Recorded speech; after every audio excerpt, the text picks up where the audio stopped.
Ngayong henerasyon, isiniwalat ang mga bagay na itinatago sa atin noon. Sa channel na to, sama-sama nating tuklasin ang mga malalalim na katotohanan. Ito ang panawagan ng katotohanan.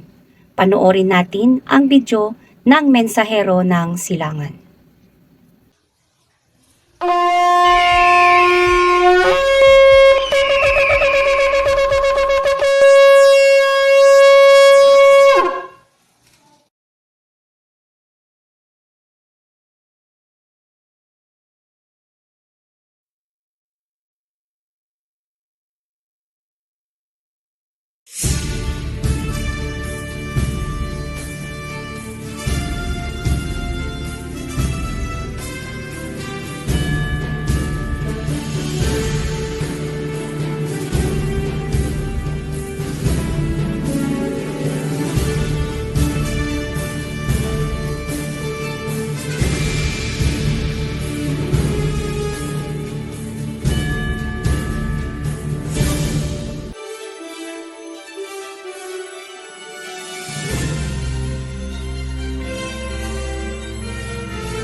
Masayang pagbati sa lahat mula sa Oferian Heritage Conservatory. Ipinapaabot namin ang taos-pusong pasasalamat at pag-welcome sa mga pastors at elders kasama ang kanilang mga members na umalis na sa kani-kanilang sekta. Bumalik na sila sa tamang pagsamba ayon sa kalooban ng Ama.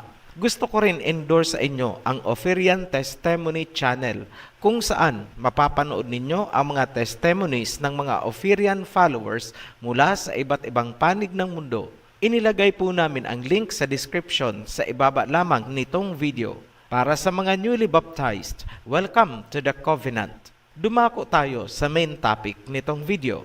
Aakyat ba talaga sa langit ang mga maliligtas? Saan galing ang doktrinang yan? Unahin natin ang rapture doctrine ng mga Rapturians. Ayon sa kanila, ganito daw ang sunod-sunod ng mga mangyayari. Number 1, bago maganap ang Great Tribulation, ang mga Rapturians ay maglalaho na parang bula sa hangin. Sila ay matransform mula sa physical flesh papunta sa spirit body. Number 2, sinasabi ng mga Rapturians na sila ay aakyat sa langit at mananatili doon sa loob ng 1,000 years habang nagaganap ang Great Tribulation dito sa mundo. So, ibig sabihin, hindi nila mararanasan ang Great Tribulation o matinding kapighatian. Number 3, pagkatapos ng 1,000 years, babalik sila dito sa mundo kasama ang Mesaya. Binabasihan nila dito ang Jude chapter 1 verse 14. Number 4, sa kanilang pagbabalik, ang dadat na nilang mundo ay new earth na, paradise. Istoryahe, yan ang katuruan na ginagamit nila para manghikayat ng mga members. Napapansin nyo ba na puro pahayahay ang turo nitong mga Rapturians? Una, sinisipa nila ang mga kautusan bilang pagsunod kay Pablo. Pangalawa, hindi raw sila apektado ng Great Tribulation. Pangatlo, pagbalik dito sa mundo, paradise na ang dadat na nila. Diba? Puro pahayahay? Tanong, may rapture ba talaga na magaganap bago ang tribulation? Wala. Katotohanan, ang mga pinili ay dadaan sa Great Tribulation. Basahin natin. Matthew chapter 24 verse 21 hanggang 22. For then there will be great distress, unequaled from the beginning of the world until now, and never to be equaled again. If those days had not been cut short, no one would survive. But for the sake of the elect, those days will be shortened. Ganito ang sinasabi. Verse 21, magkakaroon ng matinding kapighatian na walang katulad mula sa simula ng mundo at sa darating na panahon. Verse 22, kung hindi pa iiksiin ang panahon, walang matitira sa mga pinili. Maliwanag, naririto sa lupa ang mga pinili, makakaranas ng great tribulation and persecutions. Ang intensity ng kapighatiang ito ay hindi pa nangyari mula sa simula ng mundo. Maliwanag, mga Rapturians, hindi magaganap ang rapture na sinasabi ninyo bago ang tribulation. Saang verse ng Biblia na pulot ang sinasabi ninyong hindi kayo makakaranas ng tribulation dahil maglalaho kayo na parang mga bula at lalanding kayo sa langit? Sino ang pinaniniwalaan nyo? Salita ng Misaya o salita ni Pablo? Dahil walang mangyayaring rapture at pag-akyat ninyo sa langit, wala ring mangyayaring pagbabalik ninyo dito sa lupa mula sa langit. Ang kiniklaim ninyo na kayo ang kasama ng Misaya ay guni-guni nyo lamang. Ngayon, sino ang sinasabi sa Jude chapter 1 verse 14 na kasama ng Misaya sa kanyang pagbabalik? Linawin natin. Sa King James Version, ang nakalagay ay saints. Sa English Standard Version, ang nakalagay ay holy ones. Sa Good News Translation, ang nakalagay ay holy angels. Ayan, lumutang, mga anghel ang kasama ng Misaya sa kanyang pagparito, hindi kayo. Ang problema ninyo, mga Rapturians, hindi nyo tiningnan ang Jude chapter 1 verse 14 sa iba't ibang versions ng Bible. Majority po ng mga versions, angels ang sinabing kasama ng Misaya sa kanyang pagbabalik, hindi po saints. At una pa lang, pinatunayan na natin sa Matthew chapter 24 verse 21 hanggang 22 na walang rapture na magaganap. Conclusion, ang istorya ng rapture ay isang pantasya at ang paniniwala dito ay isang malaking kahibangan. Dumako tayo sa isa pang istorya. Tungkol din ito sa pag-akyat sa langit. Ganito naman ang kanilang version. First event, Great Tribulation, panahon ng matinding kapighatian. Second event, sa panahon ng tribulation, darating ang Misaya. Third event, Resurrection. Sa pagbalik ng Misaya, bubuhayin ang mga pinili at ang mga inabutang buhay ay magkakaroon ng incorruptible flesh. Note, ang sinasabi nilang bubuhayin muli ay yung may tatak daw sa noon ng kanilang Sabbath. Fourth event, sasakay sila sa ulap at isasama ng Misaya paakyat sa langit at doon sila magpapahayahay sa loob ng 1,000 years. Ano ang totoo? First and second event, agree po kami dyan. Magkakaroon talaga ng Great Tribulation na mag-culminate sa digmaan. Sa kasagsagan ng digmaan, doon darating ang Mesaya. Wala po tayong pagtatalunan dyan.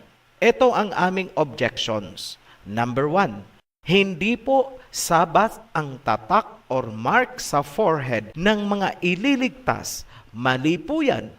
Number 2, hindi totoo ang aakyat sa langit at doon magpapahayahay sa loob ng 1,000 years. Pantasya po yan.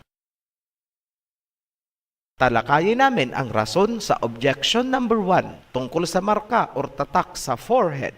Malinaw ang nasusulat sa Revelation chapter 7 verse 1 hanggang 4 at Revelation chapter 14 verse 1. Hindi po Sabbath ang tatak or seal sa noo ng mga pinili, kundi ang pangalan ng Ama at ng Mesaya. Hindi po ang peke ninyong Sabbath. Revelation chapter 7 verse 1 to 4, King James Version. Verse 2, And I saw another angel ascending from the east, having the seal of the living Elohim, and he cried with a loud voice to the 4 angels to whom it was given to hurt the earth and the sea, saying, Hurt not the earth, neither the sea, nor the trees, till we have sealed the servants of our Elohim in their foreheads. What will be the seal or mark on the forehead?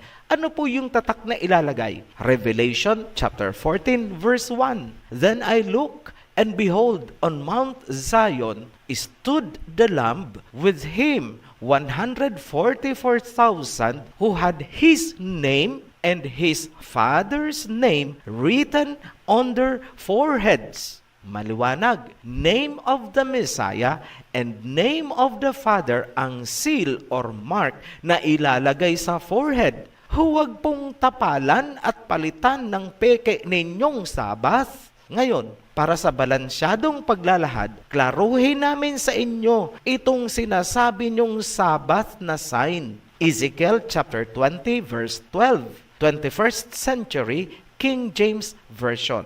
Moreover, also I gave them my Sabbaths to be a sign between me and them, that they might know that I am Yahweh who sanctify them. Ito ang mahalagang punto na dapat nating titigan sa verse na yan. Number 1, hindi isang Sabbath ang sign, kundi Sabbaths. Plural po, may S sa dulo, Sabbaths. Meaning, hindi lang ang weekly Sabbath. Number 2, ang mga Sabbaths ay ibinigay bilang sign or palatandaan sa pagitan ng Ama at ng mga tao. Hindi po sinabing imamarka sa noo or seal sa forehead. Huwag budbura ng libadura ang nasusulat. Ngayon, pagtabihin natin ang dalawang verse. Sa Revelation, ang tatak sa noo or seal sa forehead ay ang pangalan ng Ama at ng Messiah. Hindi po ang Sabbath. Sa Ezekiel naman, ang mga Sabbath ay sign sa pagitan ng Ama at ng mga tao at hindi po tatak sa noo. Bakit sign sa pagitan ng Ama at ng mga tao? Sapagkat ang lahat ng Sabbaths na ibinigay ayon sa Ezekiel ay bahagi ng covenant law. So, klarado tayo. Ang tatak or mark sa forehead ng mga pinili ay hindi Sabbath, kundi ang pangalan ng Ama. Mga pastors, huwag nyo namang budburan ng sobrang libadura, sobrang ampaw na yan. Hangin ang laman. Lahat na lang ng pagbabaluktot ginagawa nyo para magmukhang totoo. Ang Sabat ninyong fake, huwad, peke. Lagi nyong issue sa OHC, walang mukha. Okay lang, walang mukha. Kesa naman sa nakalantad nga ang mukha, ang kapal naman ng makeup at pulbos na libadura. Ngayon, ito naman ang rason bakit tinututulan namin ang inyong pahayahay doctrine, yung aakyat sa langit sa loob ng 1,000 years. Ito ang rason. Number 1, walang nasusulat sa Biblia na aakyat sa langit ang mga naligtas. Luciferian doctrine ang aakyat sa langit. Patutunayan ko mamaya. Number 2, wala pong nasusulat sa Biblia na ang Mesaya ay nasa ulap lamang, tapos kukunin kayo ng mga anghel, isasakay sa ulap, sabay take off, pabalik sa langit. Sana sinabi nyo na lang na sa spaceship isasakay para sci-fi ang dating, pang blockbuster.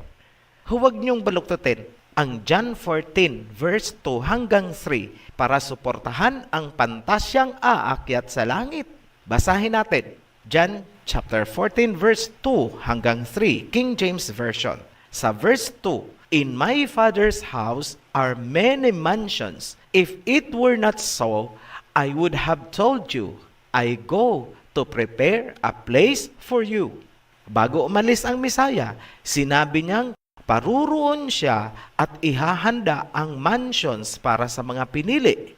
Verse 3, and if I go and prepare a place for you, I will come again and receive you unto myself, that where I am, there ye may be also. At sinabi ng Mesaya na siya ay babalik. Sa ganon, kung nasaan siya, naruroon din ang mga maliligtas. Tanong, matapos bumalik ang Mesaya dito sa mundo, saan siya mamamalagi? Dahil kung nasaan siya, naandun ang mga pinili. Pag-aralan natin, dito kayo sa tamang aral ng OHC. Simulan natin sa pagbaba ng Mesaya. Repasuhin ang Book of Revelation. Revelation chapter 19, verse 11 hanggang 16. Sa verse 11, "And I saw heaven opened, and behold, a white horse, and he that sat upon him was called Faithful and True, and in righteousness he doth judge and make war." Verse 14, "And the armies which were in heaven followed him upon white horses, clothed in fine linen, white and clean." So ganito ang senaryo. Dumating ang Mesaya, pero walang sinabi na umalis siya ulit, dala ang mga iniligtas. May mababasa ba kayong umalis siya ulit? Wala.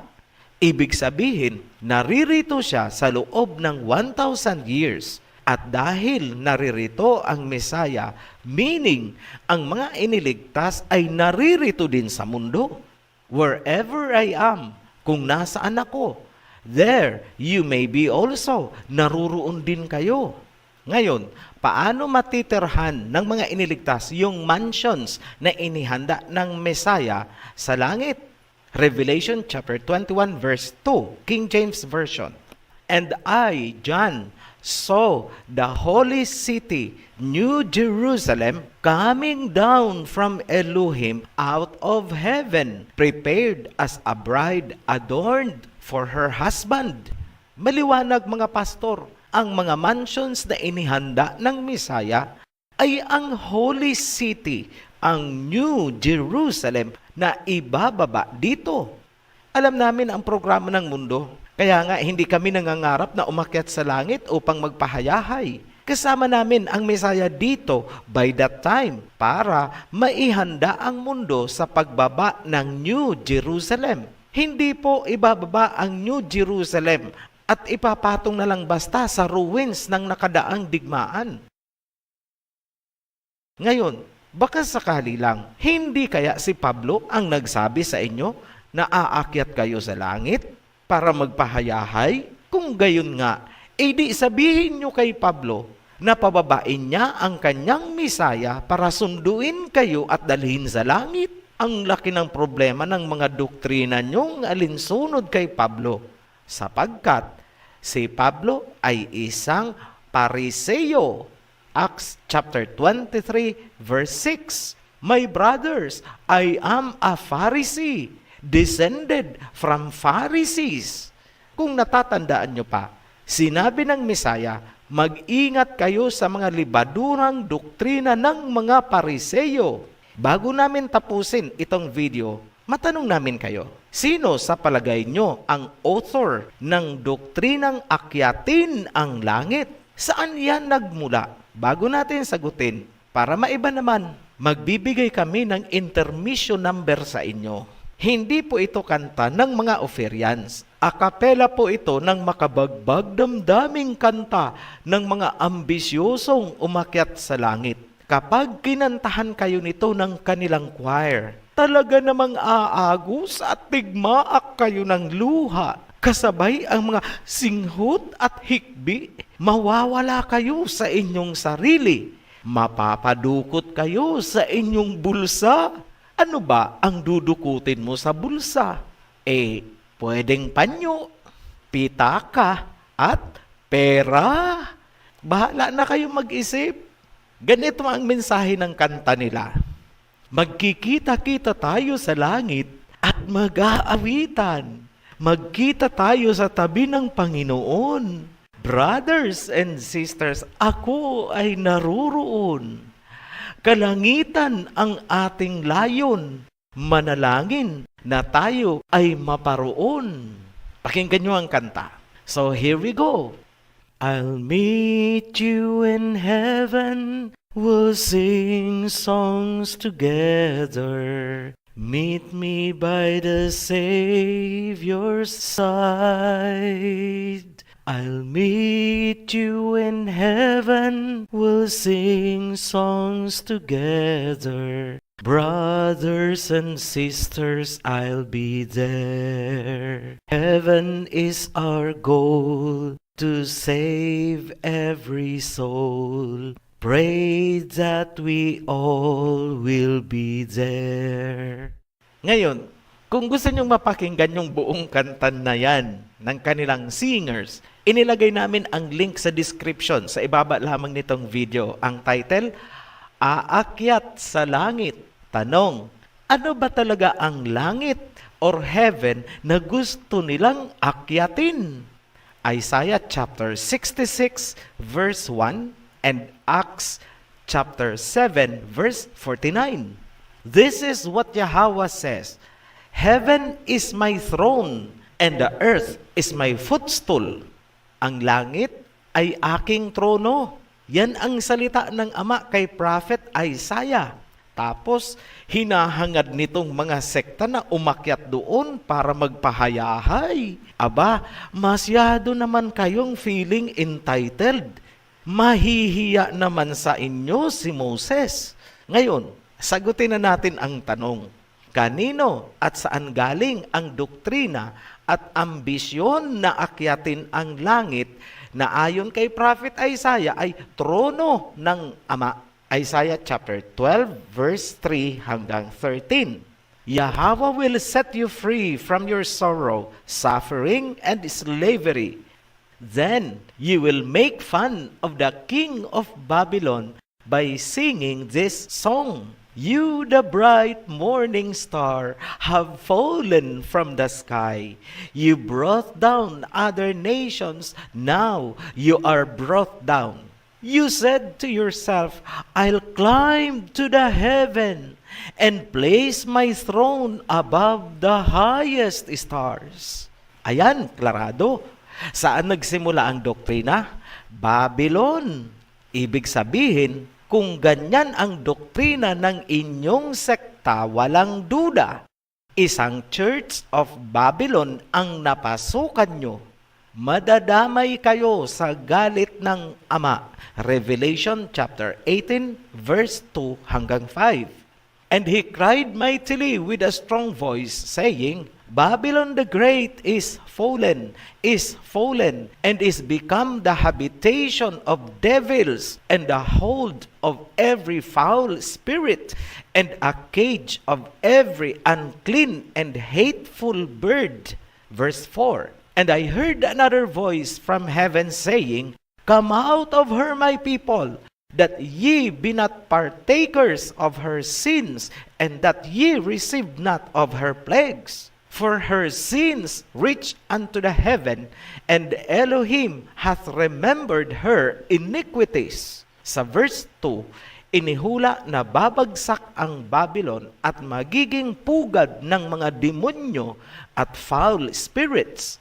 Sa verse 4, nasusulat, Lumabas kayo sa kanya, aking bayan, para hindi kayo madamay sa kanyang mga kasalanan at para hindi nyo tanggapin ang kanyang mga salot dahil ang kanyang mga kasalanan ay umabot na sa kalangitan at hindi nakakalimutan ng Elohim ang kanyang kasamaan. Ngayon, sino ang author ng ideyang aakyat sa langit?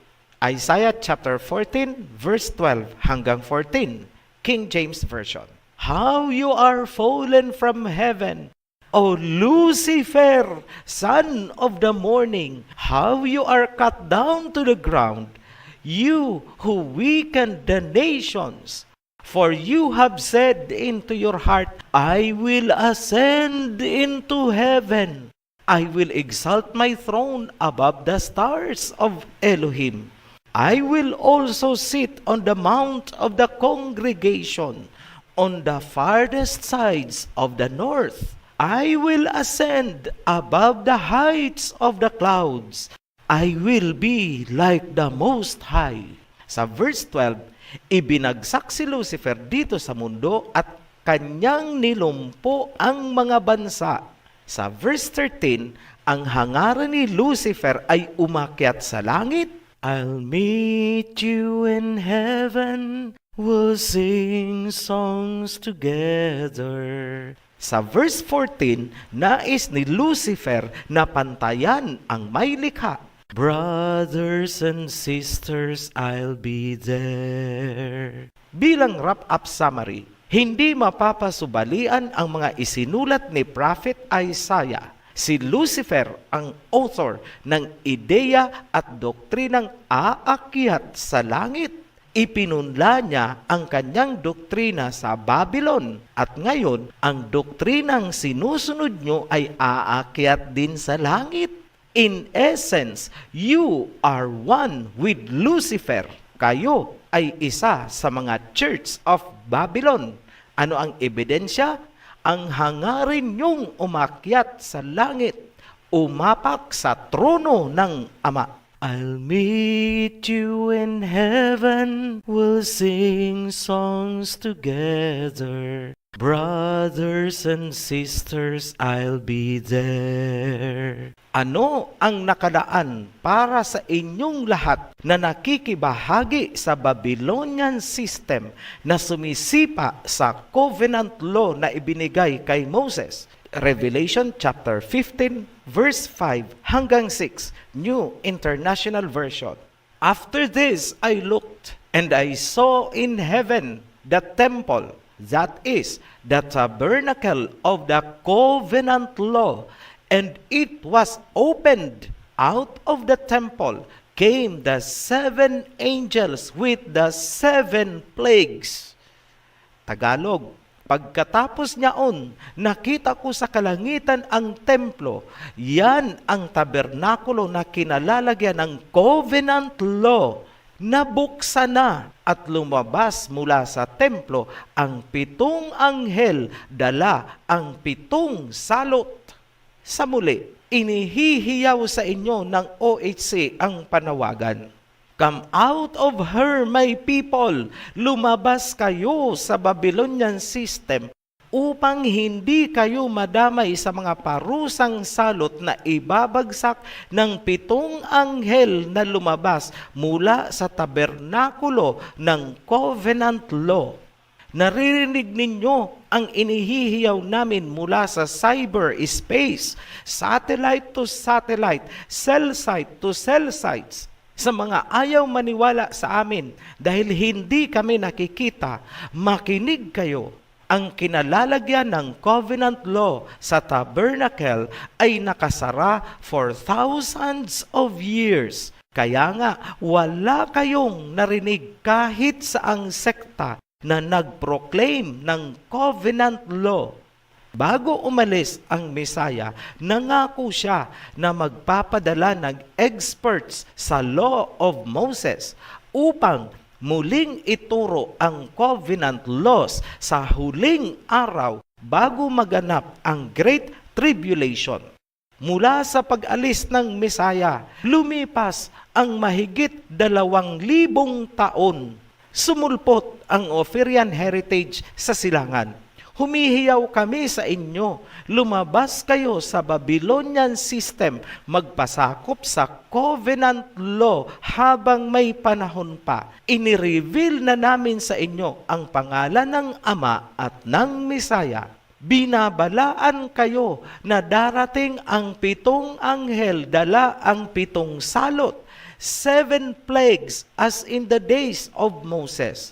Pero ayaw niyong maniwala dahil hindi niyo nakikita ang OHC. Huwag niyo nang piliting arukin kung sino ang nasa likod ng OHC. Hindi niyo maaarok ang pinagmumulan ng mensaheng inihahatid namin sa inyo. Ang pagbaliwala ninyo sa aming mensahe ay pagsisisihan nyo to eternity.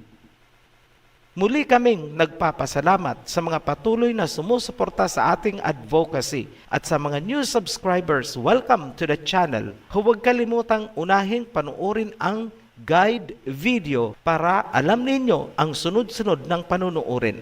Inilagay namin ang link sa ibaba lamang nitong video. Para sa lahat, be blessed. Shalom. Maraming salamat sa inyong oras at bukas na kaisipan. Kung nakatulong ang video sa pagpapalalim ng inyong kaalaman, paki-like po at huwag kalimutan mag-subscribe para sa iba pang makapangyarihang mensahe. Hanggang sa muli.